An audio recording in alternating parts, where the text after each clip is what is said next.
Though some of you maybe it has felt like 2025 for a while. I know everyone has a different kind of perspective on what this new year feels like. So let me take a moment to go through our agenda. And then if you would like to introduce yourself in the chat box, that would be excellent. We will have a time after we give an update for you to introduce yourself more fully when you have, if you have any questions or anything you want to add. So our agenda today is to do these moments of introduction. And also when you're introducing yourself in the chat box, if you want to also share if you have a word for 2025. I haven't thought this through quite yet. I haven't done any serious goal setting yet for the year. I know everyone has a different, way of bringing in the new year.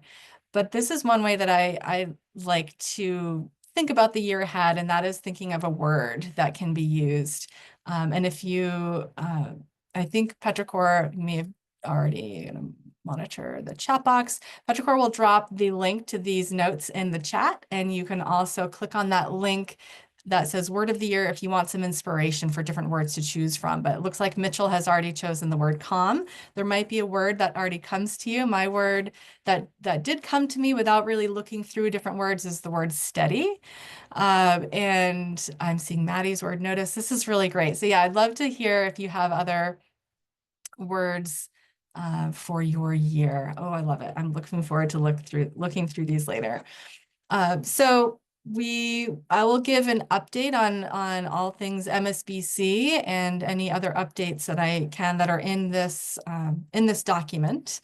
And then we will have 45 minutes, hopefully, for everyone else to share as well. And the areas that you can share, again, you can simply just introduce yourself so we all know who you are. We have some folks who are new to the community, new to the coalition, who are here purely to network and get to know one another. And so we really want to make sure that's an opportunity for everyone to know who's here. And also an opportunity to share if there are any legislative updates that you want to make sure folks are aware of at the state level, at the national level, or at your local level. And anything else that's going on in your world, in your work, in Maine, any updates, anything you want to make sure that we should all be aware of and thinking of. If there happen to be any new research ideas that you're aware of, please share. And then if there are any challenges you're having in your work that you think this group could help with, this is also the opportunity to do that. And then if we have a few minutes at the end to kind of wrap up and share any takeaways from the meeting, we will do that. So we'll go ahead and move forward with some updates. So, and we may have some board members or committee volunteers who are on the call who can share updates from a committee. So I see Robin is here. Maybe Robin would be willing to share any updates from the communications committee and so on. And I believe I did see Mitchell here. So Mitchell, maybe you can share a bit from the advocacy side, what we've been working on. I will allow and really encourage those of you who are here, who are part of a committee, to share what's happening. And some of the other updates that I have here will also be committee-specific updates. Also wanted to share there are ways to donate to us. You've probably been seeing the emails and seeing on social media, but always want to review that you can go to our website. You can help raise money through Facebook fundraisers, and you can also help donate your time to us through volunteering. And that volunteer form is on this document as well. But we want to thank everyone, really excited to share that we surpassed our end of year giving fundraising goal. We're really, really excited about that. Those last days are always a little nerve-wracking when we have a fundraising goal, and we surpassed it. So thank you to those of you who donated or shared this fundraising opportunity. Really, really appreciate it. We will have a new campaign up on our website that can receive donations anytime throughout the year. And we really also are encouraging folks to sign up to be monthly donors. So if that's something that you'd consider doing, it could be $5 a month, it could be more. As we like to say, every drop counts, and we do need funds to continue the work that we do. As you've seen, and as we'll share more in our annual meeting in a few months, we've had a really busy year. 2024 was a really busy year with our usual webinars and meetings, and also toolkits and website updates that allow access to more resources. And this all takes a lot of time and our own resources. So that's why we need this support. And so thank you so much if you've been able to give, really, really appreciate it. So some of those resources that we want to make sure you are aware of, if you're not already, is the LGBTQIA2S+ resource for professionals. That is on our website, and we encourage you to take a look at that and download that and share as you would like. We also have a number of other parent resources that you all should have editing capabilities for this document too. If for some reason you're trying to make a comment or make an edit to this document and you're unable to, please chat in the chat box. We'll make that change. But we want you to also use this document. This is a shared working document for you to add any resources that you don't see here, or any resources you'd like us to add to our website. Please let us know.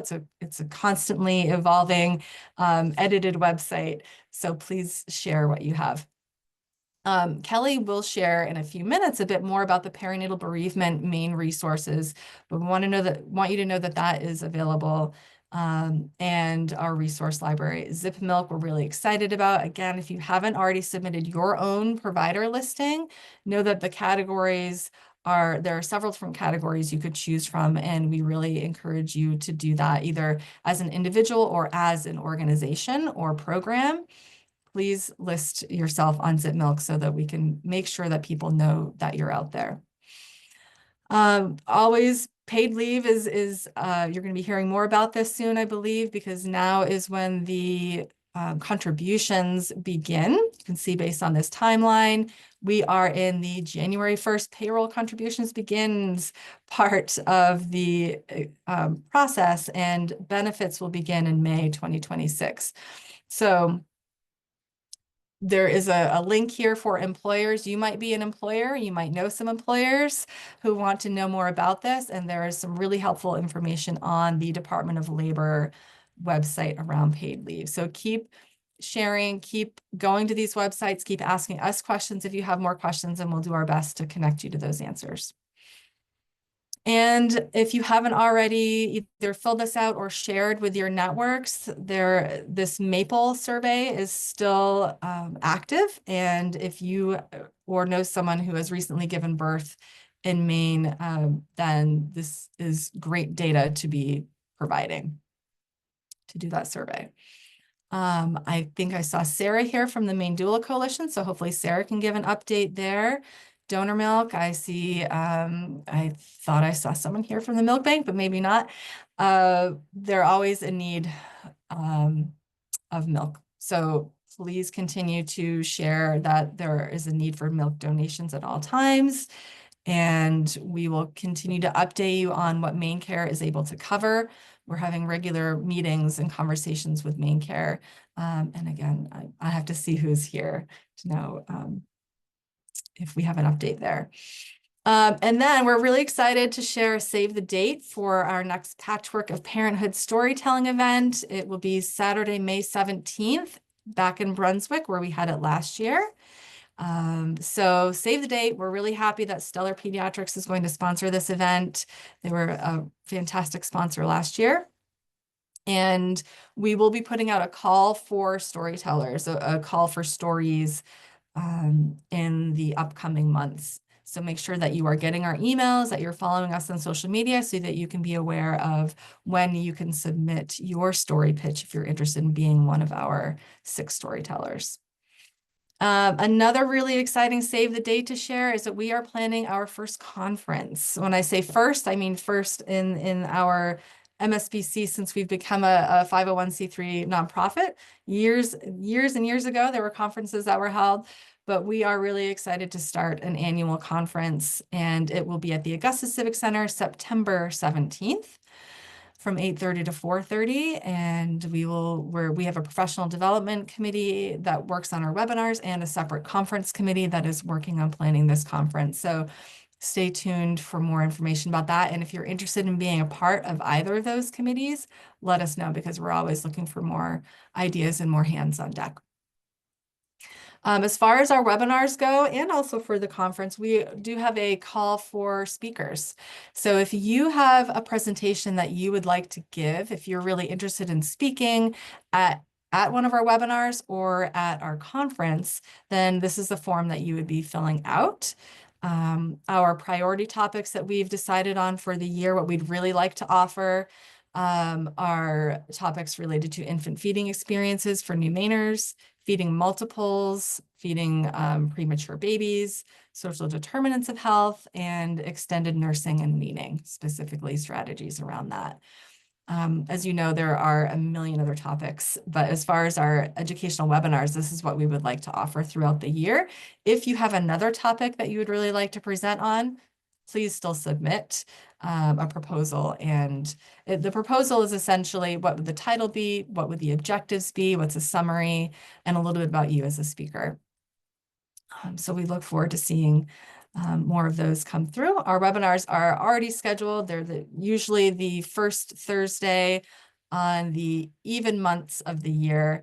And those are the dates that we would like to stick with. So if you're submitting a proposal, please make sure you let us know if you have a date preference.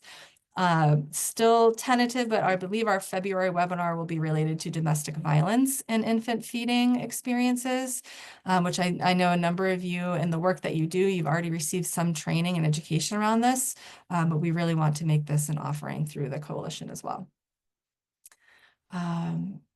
All right, and just know that any previous webinars are found on our website. We also want to remind you about our toolkits for employees and for employers related to feeding in the workplace or pumping in the workplace. And we also have our workplace recognition program. We did receive our first application that we are still in review on, and we're excited about that, excited to start recognizing some workplaces. If you are a workplace that you think should be recognized for the support you provide lactating employees, please fill out that application. Let us know if you have any questions along the way, and please let everyone you know about it as well. Just a note that we do have a place here for job opportunities. So if you have any job opportunities or there are any in your workplace that this group would like to know about, let us know. We can put this in this document. We can also share some in our newsletter as well. And then in other news, we have started strategic planning. We're really excited about this, where it's such a great time for us to be reviewing what our mission and vision and goals are for the future. So there will definitely be opportunities for you to share your feedback and your thoughts on this. We wouldn't be able to do it without you. So we're excited to roll that out when that time comes. And then same thing, same plan for meetings for these connecting the dots and sharing meetings are for every odd month, first Thursday from 12 to 1, just like this. And hopefully, I'm actually curious if you did not receive, if you don't have this on your calendar already, if you haven't received a calendar invite, could you either chat in the box, feel free to send it to everyone, or you can send me a personal message through the chat to let me know if you did not receive a calendar invite. That just gives me an idea of how we might need to adjust that. Okay, so those are my updates from the MSBC. We're actually right on time. I'm really happy about that. What we'll do now is, again, Patrick, if you could put this in the chat box, what this next section in the meeting will be about, what you could bring up. Then we will go from there. And I will have Kelly Bowden start, because she did reach out to me earlier to say that she wanted to have a few minutes in the meeting. And then what we'll do is if you can either raise your hand using the raise hand function, which I believe is an option next to your name, then that's helpful, or we'll just open it up and you can share. And this is a great time to have your cameras on, if possible, to have a chance to just see who's here. It looks like we have a great crowd. I'm really excited to see you all here. So Kelly, if you would like to go next, that'd be great. Great, thanks, Kara. I appreciate that. So I'm working as a nurse consultant for the Maine Maternal Mortality Review Committee, which is part of our statewide maternal, fetal, and infant mortality review panel. And this work is to review cases of maternal, fetal, and infant deaths in the state of Maine. It's all de-identified, so we never know the person's name or where they live or where they received care. And the work is really to identify both clinical and social determinants of health, ways to prevent future similar deaths. We do have, there is a law around this that allows us to do this work. And I can put the website in the chat. Some of you are probably well aware of this. The panel meets around 4 or 5 times per year, and we are required by law to review all maternal deaths and a fraction of fetal and infant deaths. So we don't review all fetal and infant deaths. And so, as part of that work, what I've been doing is maintaining a list of pregnancy and infant loss support resources. And Kara mentioned the document. My task is to update the document at least yearly to make sure that it's still accurate, to add or remove any that aren't accurate any longer. And so I am reaching out to a number of different groups, the statewide nurse manager group. I chatted with the Maine Doula Coalition group last month, and wanted to make sure Maine State Breastfeeding Coalition had a chance to weigh in. So you can download this at your own leisure. You don't have to do it right now. And I'll put my email in the chat. If you just get back to me, if you see any errors or omissions, please let me know. I want to make sure that this is as accurate as possible. And then I'll resend it out to Kara, and it'll go on that website that Kara put in the chat. So thanks for that, Kara. Happy to take any questions. I know our time is limited, but appreciate the opportunity. Thanks. Thanks so much, Kelly, for being here to share this with us and for doing this work. It's really important. Does anyone have any questions? Or if you know of any updates that you want to share now?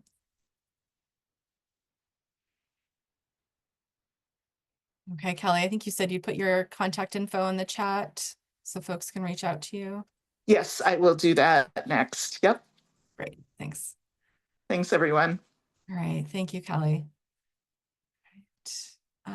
I see Mitchell's hand is up. I can't do my video right now, but so as Kara knows, Kara and I have been working really hard with legislate to get, ideally, to make it so that Maine Care will allow us as lactation professionals to render services essentially. So right now we're working on getting the bill in, and we're trying to figure out a little bit. So if you've seen how other states are doing this, some other states are doing licensures and some are not. There's some confusing portions on that. So we're kind of in this middle balance on trying to get how we're going to implement everything in full. But ideally, we would be able to be a rendering provider with Maine Care. So we would be able to go in and set up as a private practice or elsewhere so that Maine Care can reimburse us. And it would be totally optional. My goal is to get it done without having to licensure. However, there is some conflicting information on whether or not that is required. So I don't know if Kara has more thoughts on that or not, but we are working with a few legislators right now. We are getting it hopefully in before closure. Thanks, Mitchell. Yeah, so just to clarify, it would be specifically for Medicaid reimbursement for IBCLC care. And there's a deadline coming up for bills to be proposed to be submitted. And we do have some legislators who are interested in doing that. So that is exciting. Robin, I see your hand up. You're talking about IBCLC in private practice because IBCLCs in other offices do get reimbursed.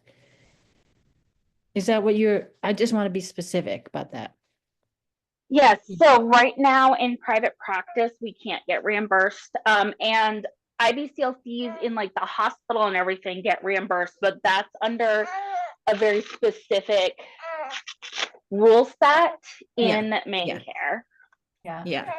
Because I work in a private office, and Maine Care reimburses. But I just sent you an email actually this morning about the Massachusetts and what we found in Massachusetts for licensure. So you'll see that. Okay, thank you. Thanks, Robin. Yeah, and it's also possible that Medicaid or Maine Care specifically will make this change before a law needs to be in place, but there can also be some benefits to having it in law.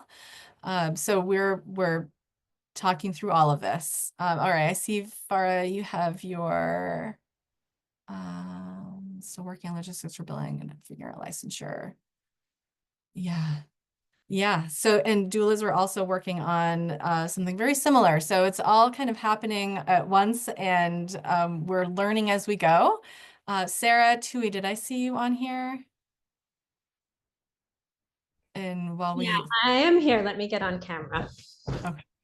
Okay. Yeah. Take your time. Paula has her hand up. I'm sure Paula has something to add. I need to find you as well. I wanted to just clarify that what's happening is that Maine Care will not credential IBCLCs directly. So the reason they're able to bill in offices of practitioners because they're billing an incident to the physicians or the NPs. And so it's they will not credential IBCLCs directly. That's the holdup with private practice, and in some areas, any practice really. Thanks, Paula, for that clarification. Yeah, so that's something that we'll be exploring. All right, Sarah. Hi, everybody. My name is Sarah Tui. I am the chair of the Maine Doula Coalition. I'm a doula in Hancock County on Mount Desert Island, and I'm also a licensed acupuncturist. And so we are, closure is the 10th for submitting bills. I think the legislature starts in the 8th. So we are putting a bill in to have Maine Care cover doula services.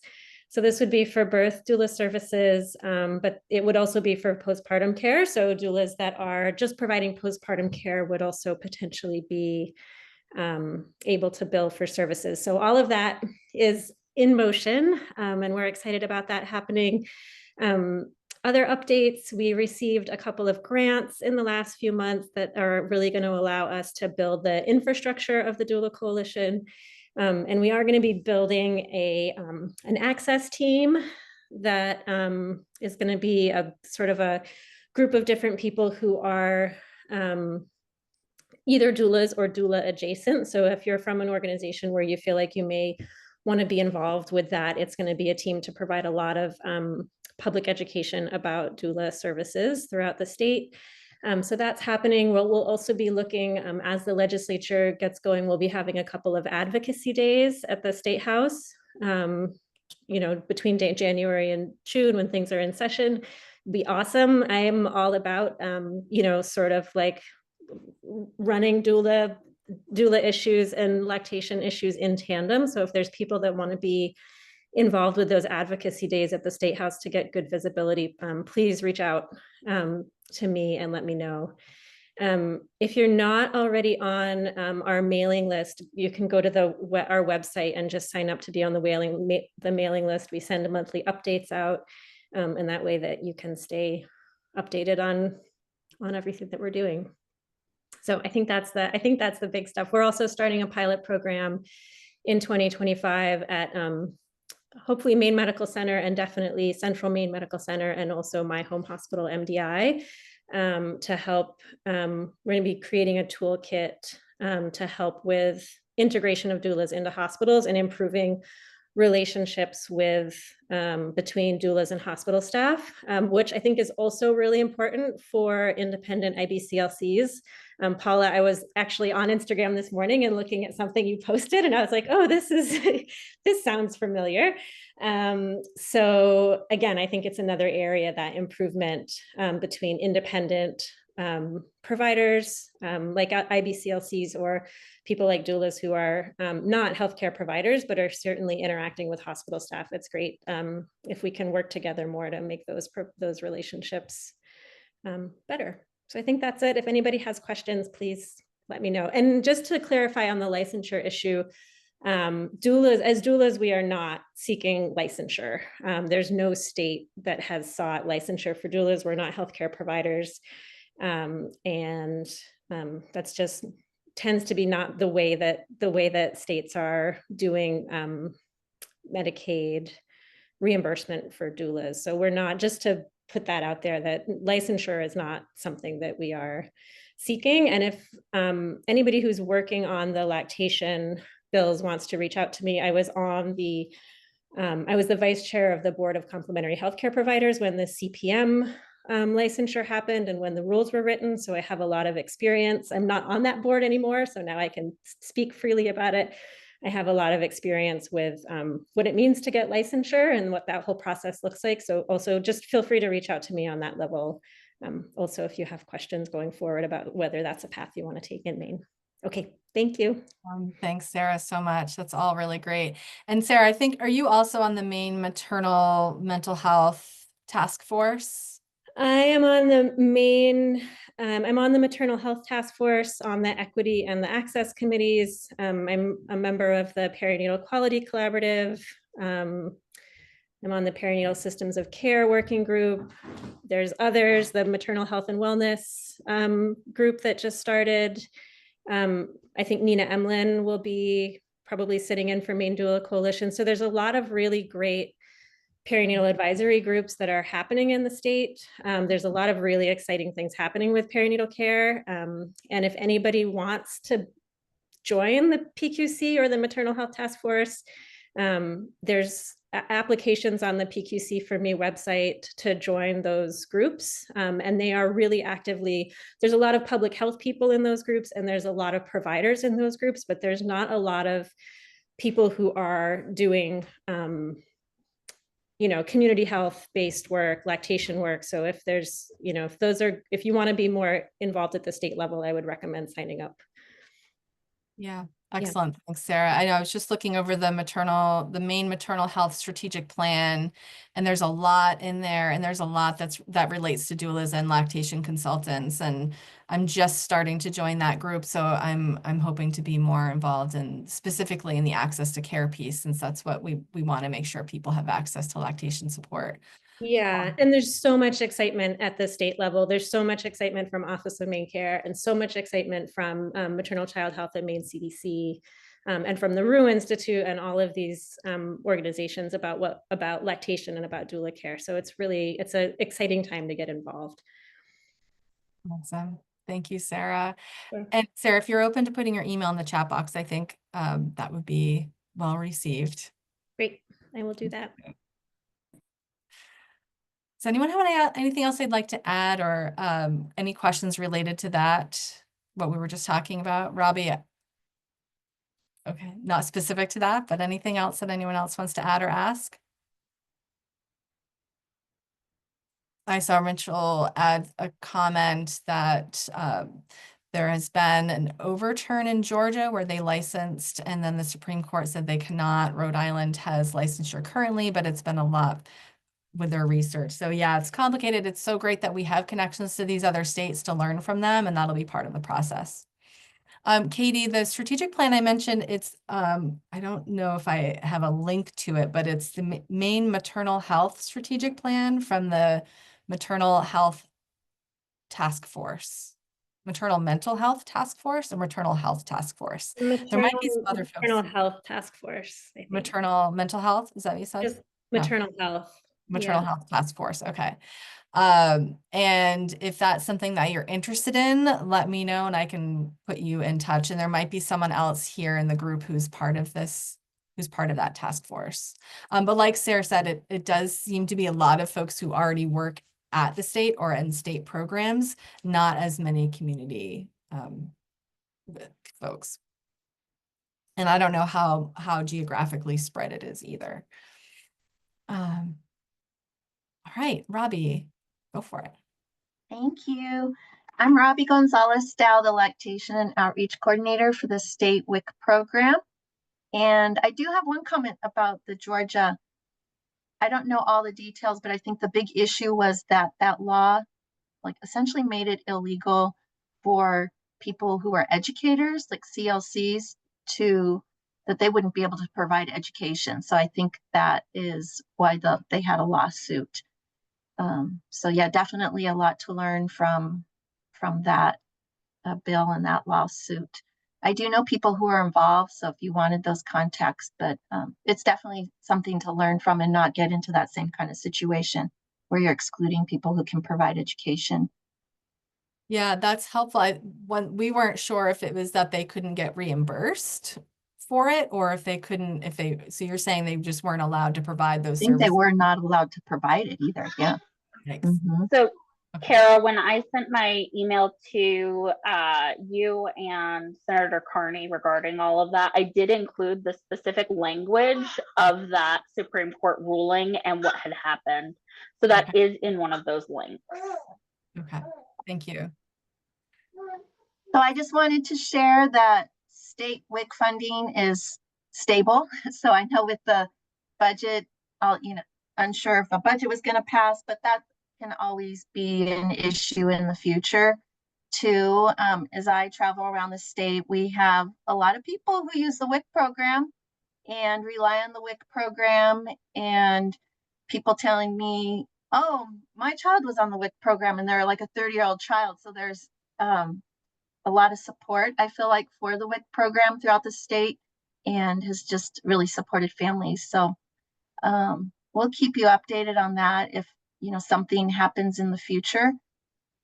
Please refer people to the WIC program. I think I'll put the link to our website here, and have people just call and see if they're eligible to not self-exclude themselves if they think their income is too high, because if they're on Maine Care and they have a higher income level, but they're on Maine Care, they're eligible for the WIC program. And we self-declare income. So the process is pretty easy. And, we're here to support as many people who need the services in the program. And I think that's the main message that I want. So just keep referring. So thank you. Thanks, Robbie.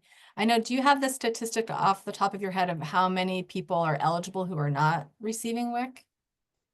I was actually just looking into that to get an updated number, but I think it's around 60% of the eligible participate within there. I want to say like 65, 68%. So we still have a proportion of people who aren't participating, who can receive the services. Yeah, that's great. And if anyone knows of anyone who is not participating but is eligible, it'd be great to know why, what the barriers are, or if it's stigma, or that might be helpful information to pass on to WIC to help address any of that. I was doing some observations, and a participant was enrolling after they had their baby, and so I asked them, and they said no one had ever mentioned it to them. So if you're a provider of any type of provider, just saying, hey, are you familiar with the WIC program? It might be a program that you can use.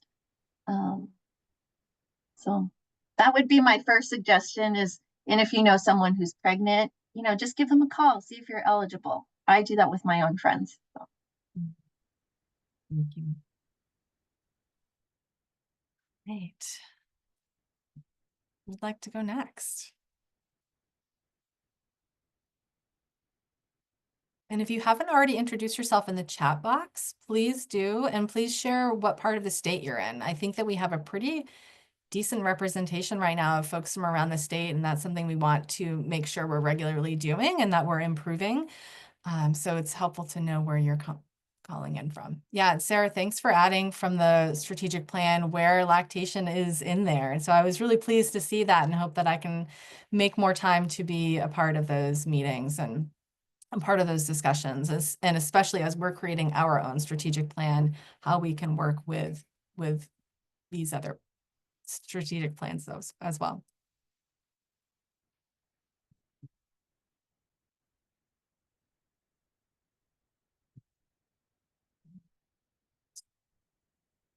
We've got plenty of time, so I'm happy to call on folks.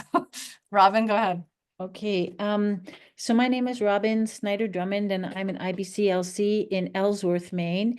And I do office consults at Anchored Women's Health. And we also have a milk depot, which is where screen donors can bring their milk to the depot, and then I mail it to the Mother's Milk Bank in Massachusetts. And we have a donor, and already we've gotten over 500 ounces, woohoo, from one mom, and she's going to keep donating. It's her third child, and she's donated before, so that's really great news. I used to work on the licensure committee in Massachusetts, so I'm glad to coordinate with Mitchell and Kara on that. And I think that's all I need. I knew there was something else I was going to tell you, but I forgot. Anchored Women's Health moved to a new, it's still in Ellsworth, but it's at 710 Bucksport Road in Ellsworth. And we have a midwife, family nurse practitioner, a physical therapist, and an IBCLC. So anchoredwomenshealth.com. And so, Robin, you're able to get reimbursed by Maine Care because you have providers in your office who... I'm under the umbrella of the CNM, and yeah, it's her private practice, and we're on her staff. Yeah. Thank you. Yeah. And thanks for opening a milk depot and sharing these updates. It's really inspiring. We could definitely use more, just like the milk bank. If we want more families to have access to donor milk, we need to set up more opportunities for people to donate their milk. Yeah. So thank you for setting that up in the Ellsworth area. Yeah, it's very exciting. It's very exciting when you see how much, like 500 ounces, think of how many little NICU babies that's going to help. So awesome. Thank you so much. I'd like to go next. Brittany. Hey, Kara. Hi, everybody. I figured I would pop in kind of more for Zip Milk and just give a general update about the state of Maine. And so to introduce myself, I'm Brittany Regan Fisher. I'm the National Director of Zip Milk, which is a project of the Massachusetts Breastfeeding Coalition. And so happy to have Maine on here. Currently, we only have, well, not only, but we have 22 listings from all different categories, including IBCLC, support groups, and beyond. So I just wanted to just let everybody know for Zip Milk, when you're on there, you don't have to limit yourself to one category. If you are an IBCLC independently, or you also work within a hospital or anything like that, you're able to sort of list multiple times, and there is a virtual support option. And so if you support beyond Maine, or if you're on the border, like I'm right on Mass and New Hampshire, you absolutely can include, your Maine zip code, and then the search parameters go up to 100 miles. And so, feel free to put in any information there. And if you have questions about Zip Milk, obviously you can reach out to the contacts for MSBC, but you can let me know too. Awesome. Thank you, Brittany. Of course.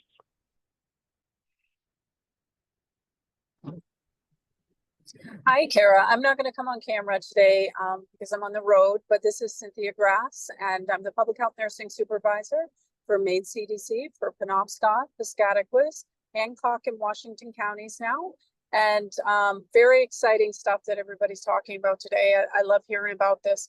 And just kind of piggyback off Wick, I just want to put it out there, and I'm sure a lot of people know this, but a majority of the public health nurses in the state of Maine are all CLC certified. And if they're not certified, they're in the process of being certified. And we're 2 nurses from being at full capacity across the state of Maine right now, which is super exciting because we were at 50% capacity last year at this time. So I just wanted to throw that out there. If anybody needs a public health nurse, we go out, we go into the homes, and we are for everybody in the state of Maine. You do not have to fall under a certain quota for anything. So just wanted to make sure that people know that across Hancock, Washington County, there's now full capacity of 3 nurses down there that are going into people's homes. The numbers are rising all the time, which is very exciting. And as far as Penobscot, Piscataquis, that is getting larger by the day as well. So WIC, I want you to know that we are promoting you, and as well as Maine families. We try to make sure when we're going into homes that we're wrapping all the services around these families, because there are many needs. So thank you so much, and Happy New Year's, everybody. Thanks, Cindy. It's always so great to have you here and to hear your updates. I really appreciate it. And you're getting lots of hip hip hoorays and thank yous in the chat box if you can't see that. Yeah, visiting nurses, public health nurses, home visiting programs, WIC, you're all so amazing. I'm so glad that you're out there and here.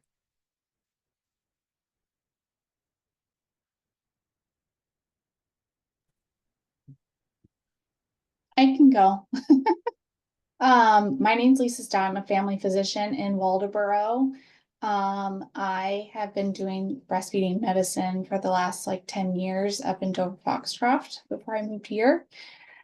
Someday I'd like to be able to take referrals, but I like to do like really complicated nipple wounds and wound care, and I do osteopathic manipulation for newborns and tongue ties and all like medications and lactation inductions and all that jazz. So love to be a resource for people because I don't think many physicians are doing that stuff. So Thank you, Lisa. Question for you. Is there a state, are you part of like a Maine family physician organization? just the osteopathic one. Okay, the osteopathic one. All right. Yeah.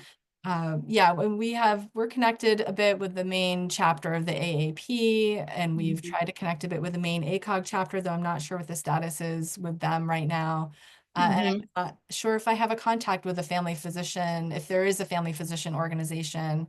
And I do have a contact with the Maine Osteopathic Association.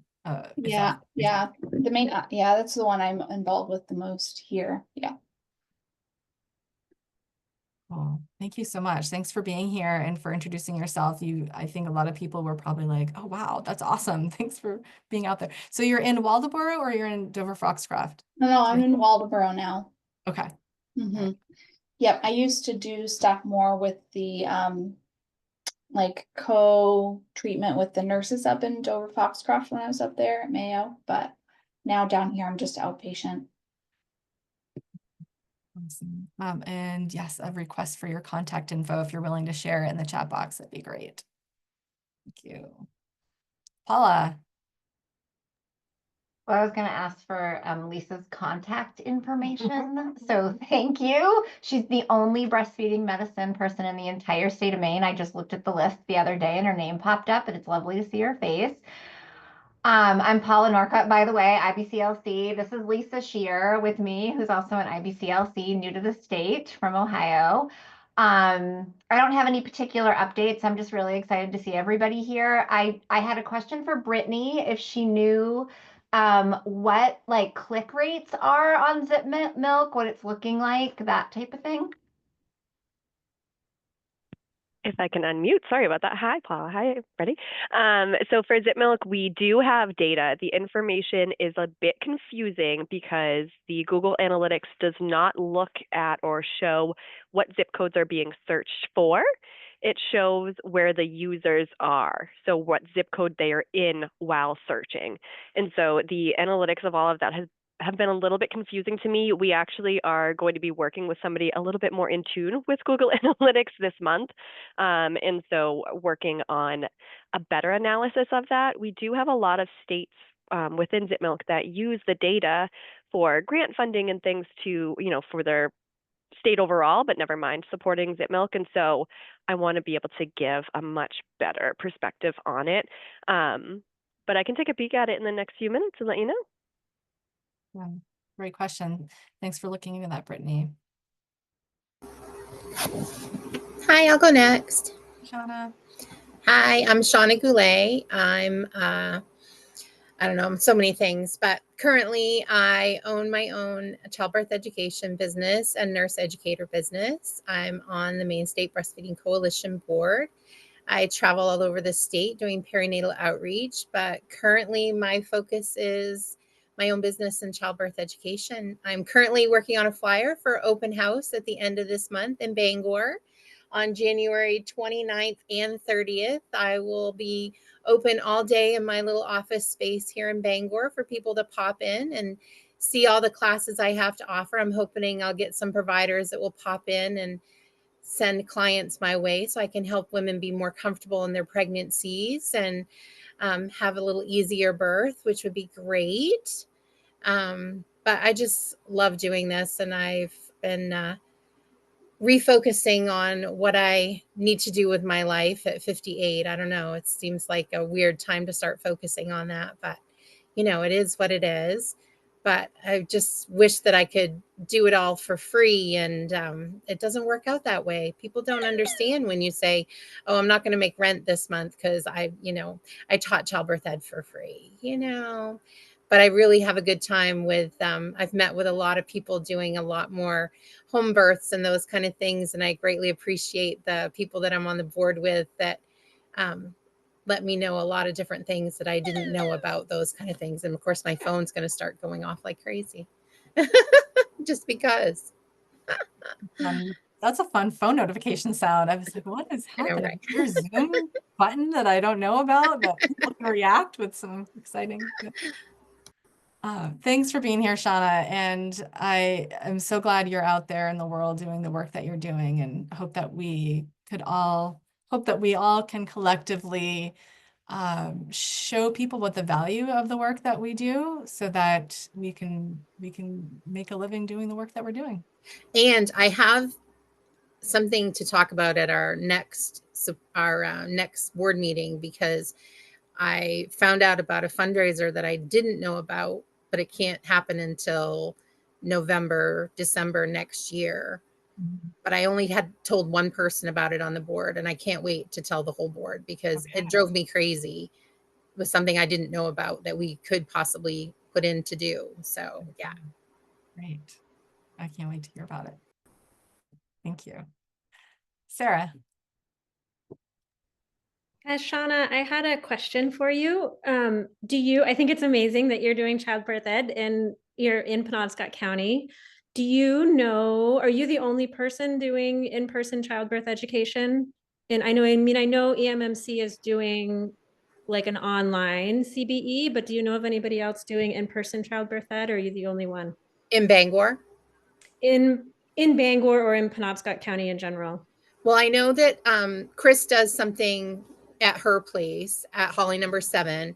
I don't know of anybody else. I know that Evelyn used to do some, but I don't know if she still is. Okay. Yeah. I'm asking, Leanne Dunham is the person who's doing CBE at Holly number 7. She's also the only person providing in-person childbirth ed in Washington County. Mm-hmm.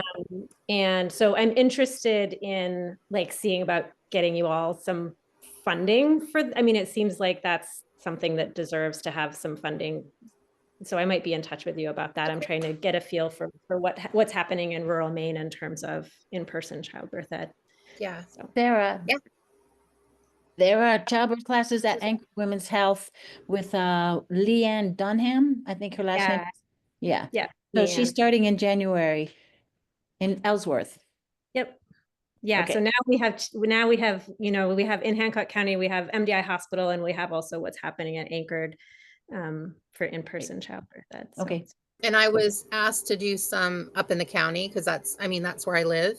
But I was talking with a home birth person up that way that was wanting some up there. And I told her we could talk more about that because it would just, that's where I could work out of my home doing that kind of stuff. We were just looking for location and that kind of stuff to be able to do that too. Great. Thank you. Yeah, and other parts of the state, what kind of childbirth education resources are there for those of you who could speak to that in the meeting? We teach childbirth education at Maine Mother and Company every month. We have a express series that's 2 weeks for childbirth ed, and then we also have a postpartum planning / newborn care class, because that's what parents think they need is a newborn care, but what they really need is postpartum planning. And then we also have a feeding class here as well. There's quite a bit of Southern Maine. There's quite a bit of childbirth education available this way. A lot of small private organizations, in hospital, all of that. Thank you.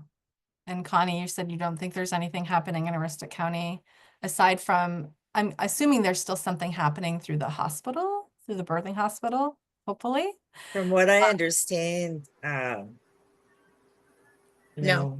there's- Holton used to do some. I don't know if Jamie still does it at Holton, but A.R. Gould wasn't doing anything. No, and I don't believe there's anything. I think everything I've been told was to have them contact someone and do it online, but it's nothing like doing it in person, especially Right. something like that, Yeah. And like my daughter, when she had her daughter, prior to, they didn't do, and this was in West Virginia, and they didn't do any childbirth classes, and I'm like, it helps. It helps with breathing, it helps with preparing you for breastfeeding, or the disappointment in case you have to go from natural delivery to a C-section. It helps. Right. Any and all education prenatally helps, right? And Yeah, knowledge and power. Yeah. And I don't know if there's anyone here from Maine Medical Center or the childbirth ed team there, but I know that they were they had to start charging for in-person classes again, or classes again, and they were starting to go in person again, which was exciting. But I think that the number of registrations were pretty low. And whether that's because, going from free to having to pay, or if it's just that people are not seeking this out right now, or if they feel like they're getting all they need from Instagram and TikTok, and I don't know if anyone is anyone aware of any websites. I feel like Baby Center at one time, or there are some websites where people can watch like a virtual class. What do people know about that? Like it's good to know what else is out there. I know that a lot of the moms will say, oh, I'm fine, I'm on a Facebook page with other moms, and it's like, okay, like you don't want to not put them down, but you don't want to criticize that. But I just try to remind them that, just remember that everybody's experience is different, and it's also different with every child you have. But that doesn't. The Down There doc has a great push prep course, and it's pretty affordable. She's a pelvic floor physical therapist. It's online, it's national, it's really well done. It's not necessarily a substitute for a true childbirth ed class, but it does cover pushing specific strategies and techniques, and reducing risks and all that stuff. It's pretty fantastic, and it's all online and pre-recorded and really well done. Kara, Is there do we have do we have a specific, I missed the beginning of the meeting. Is there specific things we're supposed to be speaking of, or is it just tell us what's going on with?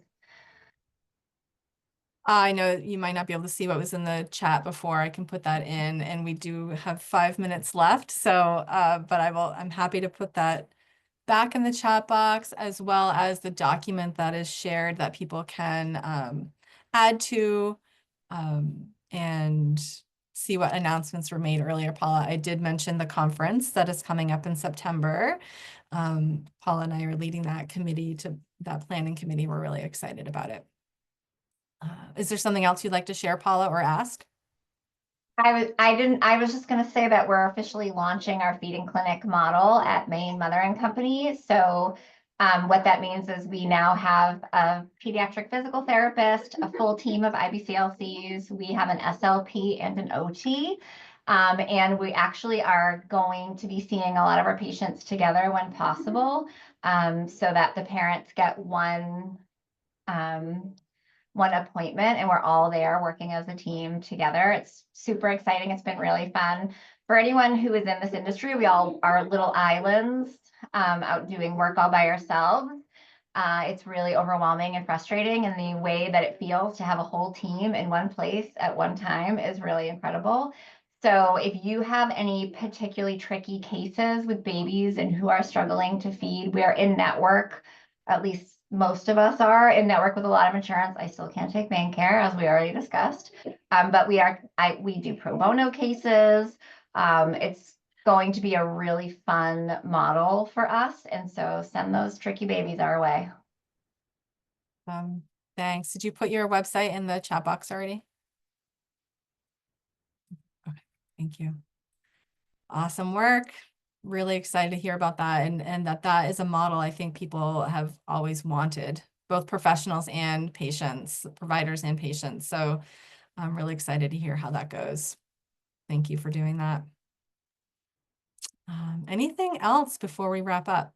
I'm in New Hampshire, Kara. Is it okay if I share, even though I'm not a Mainer? Yeah. Really happy to see you here, Farah. So good to be here. I'll be taking over as the secretary for the New Hampshire Breastfeeding Task Force starting this year. So I just really want to stay connected and really excited. You guys are doing such good work, and it's so good to get all these awesome ideas of how you're doing things.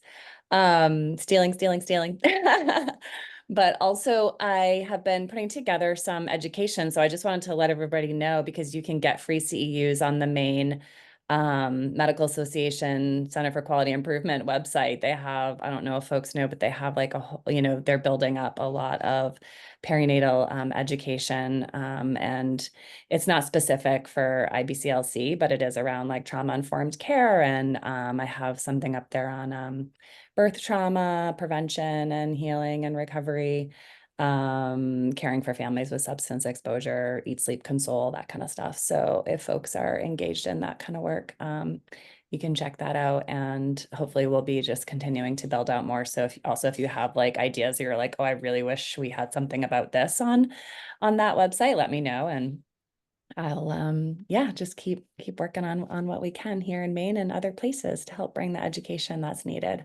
So just wanted to say hello, and reach out if you need to. I also am an IBCLC in private practice in New Hampshire, and I focus on families who've had birth trauma. So for folks that maybe are working with people, I can do a lot remotely. Like, so, if they're getting their lactation needs met, but they really need to share their story, their birth story, and work through that. That's one of my specialties. So it's called birth story medicine. It's really pretty amazing work. So good to see everybody. Thank you. Yeah. Can you put your contact info I will, in yeah. the box and the link to the MMA CQI, I think it is. That's really great. Thank you for sharing that. We can add that to our running notes as well. So every month we have that there to share, and on our website too. All right, well, we are at 1 o'clock. This hour always goes by so fast, especially with so many awesome people here.